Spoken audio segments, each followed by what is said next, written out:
Alright, what's going on? I already have a bit more free time and I wanted to talk about some other shit. Borlock here was the star of the show last time, so he's sitting in again, mainly because I'm the only one here with him, so he's probably just gonna hang out near my feet the whole time. But that's alright. This was kind of a quick one. Jesus Christ. Making this video is kind of a last minute decision, and none of these records are exactly, you know, I'm not cluing anybody in with anything today. So all of these are black metal, and they're all records that you guys have probably heard. But you know, I got some good shit in here, so I'm excited to talk about it. What we're listening to in the background, by the way, I already finished filming this video and realized I never mentioned it. This is the CVII compilation, Cosmos Irwatch? E-R-W-A-C-H-E? I don't know. This is put out through Winter Solace. You might be able to still get these through Winter Solace. And I would recommend it because CVII is fucking sweet. We're gonna start off with what's probably the most well-known of all of these records. This is a band from Switzerland that formed back in '87. And it kind of built a pretty fat discography before the release of the debut album in 1991. And this is that debut album. This is CVII with Worship Him. So CVII has been around forever. They're still around today. They're still releasing albums. I haven't heard anything that this band has done in the last probably 20 years. All I really know now is that their album covers are really bad, and their new logo is really bad as well. I'm assuming it's more like prog rock than metal now. I really have no idea. But this is really where it started in terms of their full-length albums anyway. This is definitely the full-length album that I know the best. Ceremony of Opposites is the other album that I know. I don't actually own that one on any format. But that's kind of the first thing I ever heard from CVII a long time ago. But you know, once this started getting like steady represses, I kept just kind of waiting and missing it, and I think it was sometime last year I finally fucking pulled the trigger. So I'm glad to have this one, because this is a 2018 Osmos repress of this one. And I really don't need to talk much about the music on this because we've all fucking heard it. If you haven't heard it, this basically took the early 90s black metal formula and slowed it down. This one's got nasty vocals, mid-paced to slow instrumentation. There are some faster tracks on here. The first one, Sleep of Death, is one of the faster tracks. Though even that song has moments where it slows down. There's like a conservative use of keys and shit on this one. The production quality is really not bad for being an early 90s black metal album. It's just a good record, man. I like how slow this album is throughout. It just sounds fucking evil. Let me just show you what this thing looks like. There's been a few different versions of this. Like there's been red foil stamp, there's been white, just print, obviously on the earlier versions. This is gold, so like foil, gold foil stamp shit on the logo and the album title. There's the back cover right there. You got the band members, there's the logo up there and all the track listing. Like I said, this was put out through Osmos Productions. Same picture on the inner sleeve of the band members, and you have all the lyrics on here. And the vinyl itself, I don't exactly know all the variants that they did for this one, but I got gold with black splatter. I like the gold labels. With the fucking CVII sigil thing, really cool. 300 copies of this version here, which I don't think I said. I don't put this one on super often. I don't exactly know why. I guess it's just kind of spoiled for choices. So great record from a band that at this point has probably just face planted biblically. Yeah, whatever. If you haven't heard this one, check it out. CVII, Worship Him.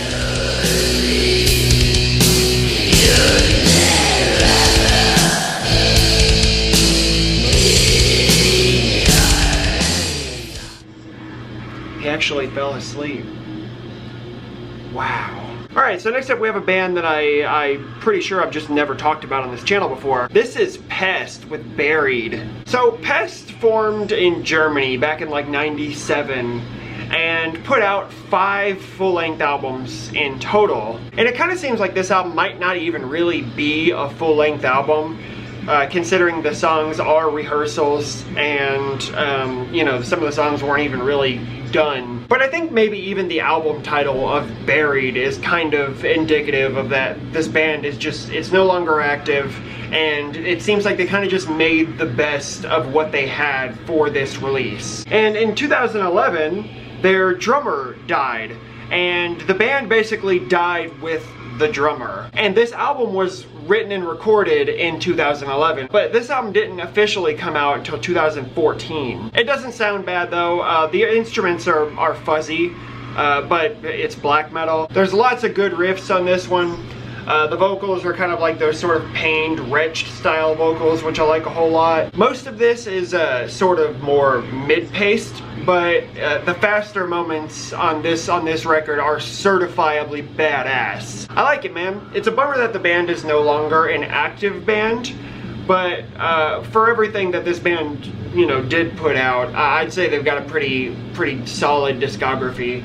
I'd like to get more of it, honestly. The front cover is awesome. My assumption is that this painting was inspired by the Black Death. The back cover, you got all the track listing. Like I said, a couple of these tracks have 2011 at the end. There's a picture of like a tombstone with the Pests logo on it, which is quite cool. This was put out through Hayden's Heart and Nuclear War Now. I don't believe that there was any option for vinyl color, so this is just black vinyl, though the label on the B side, the inner sheet has some pictures of the band playing live. That's the drummer who died right there, and I believe the drummer is also on the fucking side with all the lyrics. Ray of Sunshine, it would seem. On the bottom of the lyric sheet here, by the way, I don't know if it's a bit of a eulogy or whatever, but it says, "What you hold in your hands right now is the last album of Pest.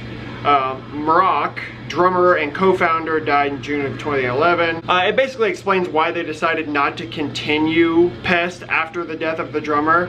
But it says, "A few weeks before the drummer died, we recorded rehearsals of some old and new songs. The recordings are not perfect and not all songs have been completely worked out, but we decided to release them for they are the last recordings with Maroc, the drummer. We tried to make the best of them and also put some unreleased stuff on this album. We thank all our fans and supporters worldwide." So there you go, really good shit. Check it out if you've never heard it. That's Pest with Buried.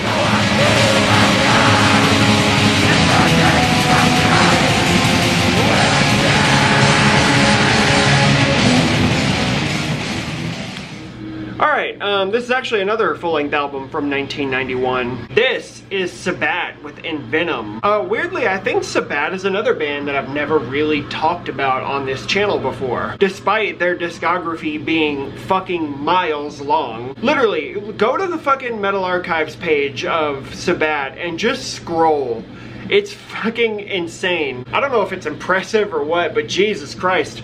There's so many CVII releases. I couldn't imagine going into CVII in 2020 wanting to collect it all. There's probably literally like 50 live recordings that have been put to vinyl or some other physical format. I couldn't even imagine. It's completely overwhelming. But this is definitely an example of the first wave of black metal sort of towing the line of being something a bit more extreme. Now this record has been repressed a bunch of times, and it seems to sort of bounce back and forth between being repressed on Nuclear War Now and Iron Pegasus. And if you've never heard this record, man, it is a fucking trip.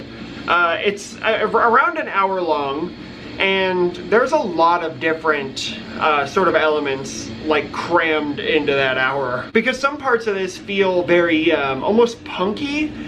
Some parts of this feel very heavy metal, some parts feel thrash metal, some parts feel like proper true early black metal. There's lots of different vocal styles on this release. Some of them are overbearing, we'll say.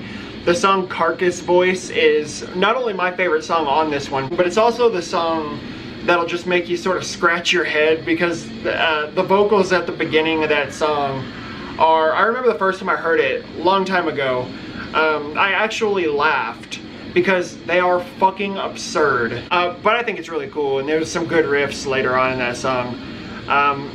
this is great, man. Like I said, I'm not cluing anybody in with CVII, but their first record for me is definitely the best stuff that I've heard. I dig it. But there's the front cover right there. It's a pentagram with some skulls and shit. Very cool. Back cover, you have all the track listing.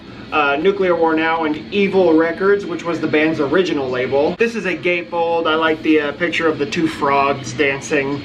You just have some credits and you got the lyrics on the other side. This is a double LP on black vinyl, but the second record has like a screen printing of the album cover on it, which is quite cool. It also includes a poster, which I'll pull out. I actually quite like the poster. It's just the album cover, but it's quite cool. Yeah, man, I don't know. I can't imagine anybody's watching this and hasn't heard CVII, but I know it shares members. I don't know if it shares all the members, but it shares members with Metal Lucifer. That influence is there, you can tell. It's Gazole, the vocalist, is the same guy from Metal Lucifer, and there's some parts where it's undeniable. Fantastic. If you've never heard it, check it out. CVII within Venom.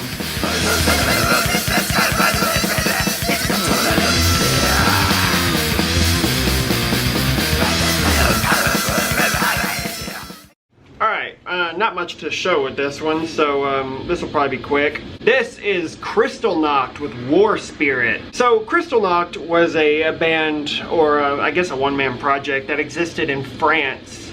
And in the years that this band or project existed, there was never a full-length album. This, War Spirit, is just an EP. It's the first EP that came out in 1999. From what I can tell, there was only one other LP press of this one, and it was a picture disc that was put out in 2011 through Darker Than Black. And there was also a compilation. I don't remember what it was called, but there was a Crystal Knocked compilation that came out some years ago as well that probably included all these songs. Now, if you've never heard this before, it's very, very heavy on the synths.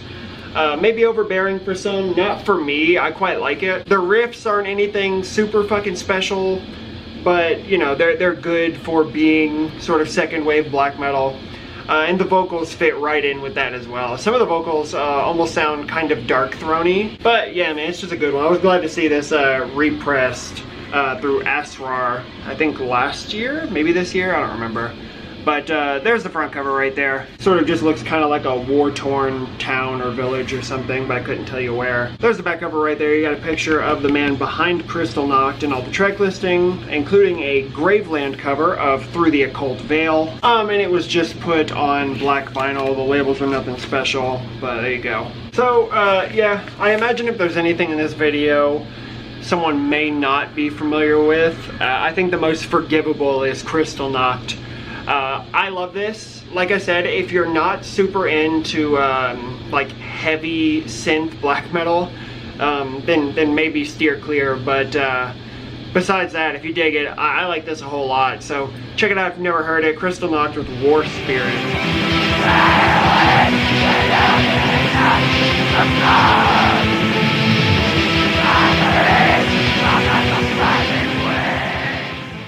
Last thing we're going to talk about today is something that honestly I don't need to talk about because we definitely all know this, but you know, I haven't talked about it and I've had it for a couple years now, and it's just a great fucking release. This is Leviathan with Unfailing Fall into Naught. So after all the Ascension Monument bullshit that happened a few years ago, Devout Records properly put out two of the releases that Ascension Monument did, which was the first sublevel of Suicide and Unfailing Fall into Naught.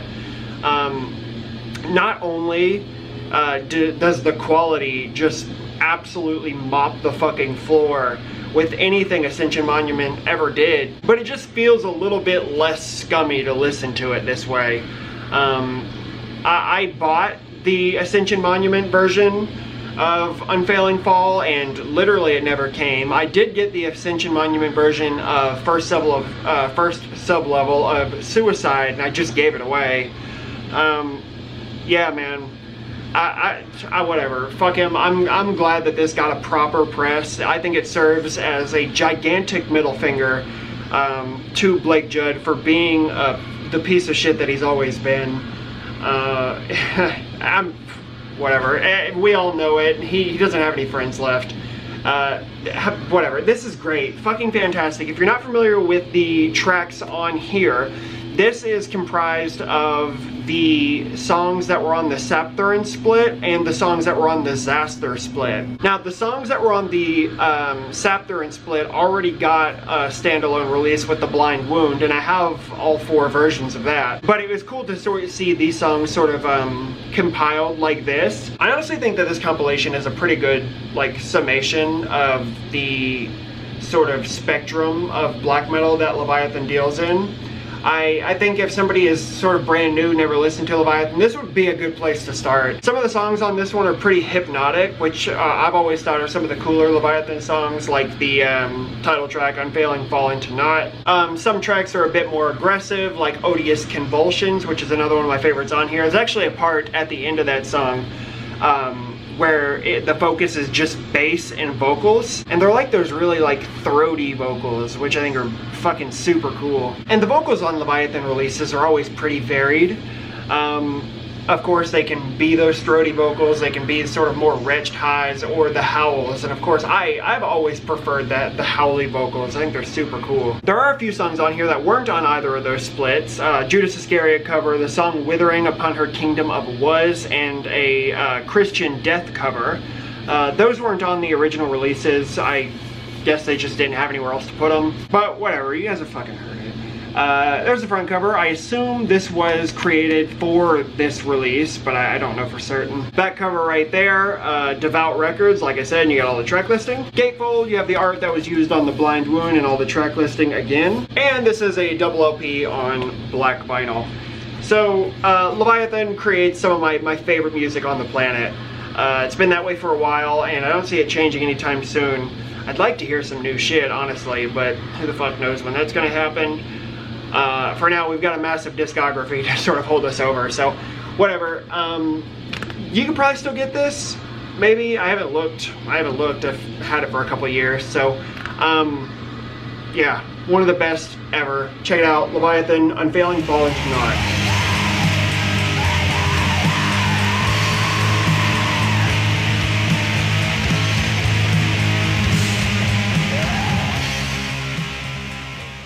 That's it. 5 more records. I lost steam like 2 records in. So this is going to take a lot of editing to make usable. But whatever, thanks for toughing it out. I'll pull some shit out and we'll get another one of these out soon. I've kind of been on a roll lately. I haven't made you wait too long. Yeah, but we'll keep that up and we'll talk soon, guys. Later.